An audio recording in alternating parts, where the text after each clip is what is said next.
Ketika dikabari bahwa Kim Jong-un, pemimpin Korea Utara, sakit dan aktivitas kenegaraannya digantikan adiknya yang wanita, maka para analis intelijen pertahanan mulai melakukan pembahasan mendalam. Di dalam serial narasi cara cerdas bernegara, memberikan pelajaran bernegara bagi kaum milenial dan generasi Zoomer paling enak dengan data dari negara internasional. Sehingga ketika dirinya membandingkan dengan pemerintahan Indonesia saat ini, mereka bisa mengambil pelajaran dan hikmahnya. Penting untuk membandingkan dan menganalisa sehingga tahu ini Indonesia baik, ini Indonesia jelek, ini pejabatnya jelek, ini pejabatnya punya agenda karena kaki tangan asing, ini pejabatnya punya ideologi yang mementingkan asing, ini pejabatnya tidak pro swasta, ini rakyatnya belum paham sehingga dimanfaatkan oleh pejabat, dan berbagai pengetahuan dasar bernegara lainnya yang kelak ketika mereka menjabat, para generasi muda ini bisa langsung menjalankan fungsinya dengan mengambil hal terbaik dari berbagai informasi. Kembali ke Korea Utara, terpesonanya banyak pejabat akan suksesnya komunis Cina membangun negara Cina yang dipropagandakan hasil sisi megapolitan dan sukses materi pencapaian apa yang Tiongkok bangun dalam 30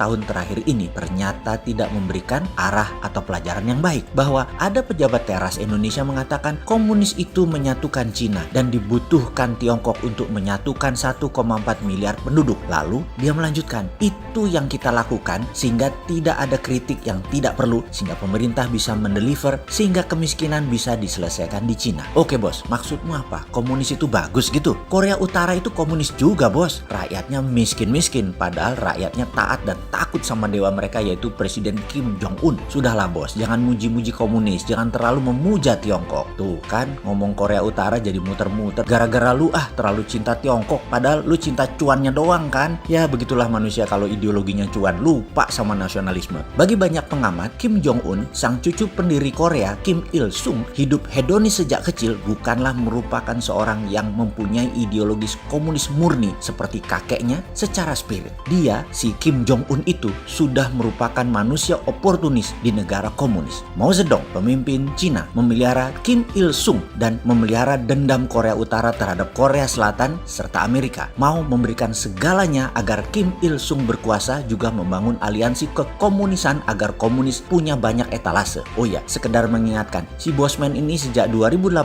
sudah mengatakan perang dagang Amerika Tiongkok sesungguhnya adalah perang ideologi antara komunis dan demokrasi. Karena itu jauh-jauh hari itu juga kita mengingatkan hati-hati miring ke siapanya karena bisa diartikan mendukung ideologi tersebut. Ketika Deng Xiaoping berkuasa, Ronald Reagan berada di posisi seberang mulai menekan Tiongkok. Amerika akan membantu ekonomi Cina kalau mengadaptasi demokrasi di Tiongkok dalam 40 tahun ke depan. Dan 40 tahun ini seharusnya sekarang ini. Dan Deng Xiaoping saat itu setuju. Amerika mulai masuk, namun di tahun 90-an pertengahan globalis cabal mendompleng Demokrat Clinton mempunyai skenario lain dibungkus dengan propaganda global supply chain, di mana ada banyak hal yang dilakukan dengan strategi global supply chain ini. Pertama, membuat dunia saling ketergantungan. Kemudian setiap negara atau wilayah dimanfaatkan kekuatannya sehingga produk bisa murah dan banyak. Dan pastinya menciptakan ketergantungan akan dolar dengan ekosistem yang diciptakan sangat rumit tersebut. Payment system harus menggunakan mata uang dolar yang disebut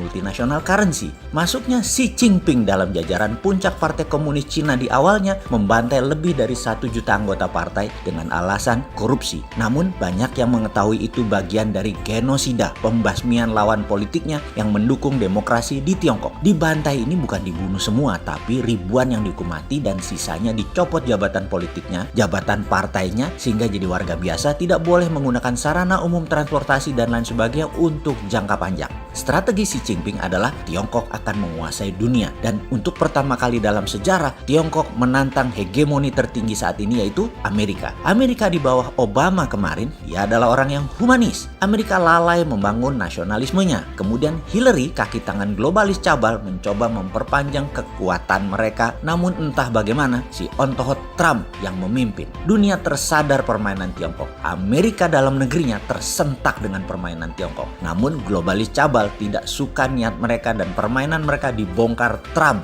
dan bahkan dijatuhkan. Sekarang Biden dan Kamala melawan Trump. Sekitar 70 hari lagi perang itu terjadi, Pilpres Amerika, di mana perang tersebut sesungguhnya adalah antara patriotis nasionalis melawan globalis liberal. Jadi kalau kita bisa simpulkan diskusi kita kali ini, runtuhnya Uni Soviet dengan gerakan 13 Shadow Man-nya Reagan di tahun 1991 Puncaknya kemudian adalah reunifikasi Jerman Timur dan Jerman Barat akan diulangi lagi oleh Trump kali ini. Trump ini mengidolakan Reagan sejak tahun 80-an akhir, sehingga kampanye Reagan sama dengan kampanye Trump, yaitu Make America Great Again. Juga digunakan strategi mengelola negaranya sama, yaitu anti-komunis. Amerika akan membuat komunis Cina menjadi negara demokrasi, dan Trump lakukan ini sekarang. Kemudian dengan sakitnya Kim atau bahkan meninggal, maka kemungkinan besar akan terjadi reunifikasi Korea Utara dan Korea Selatan yang menyimbolkan runtuhnya komunisme sekali lagi dimenangkan oleh demokrasi menjadi mercusuarnya Amerika dan Trump. Untuk Indonesia, mudah-mudahan nggak cemen ya pejabatnya melihat peta dunia dan hati-hati miring ke siapanya. Iya, tahu kalian bilang sih negara kita bebas aktif, tapi jangan sampai urutan sejarah terulang kembali. Pertama, Soviet runtuh, kemudian reunifikasi Jerman, kemudian resesi ekonomi tahun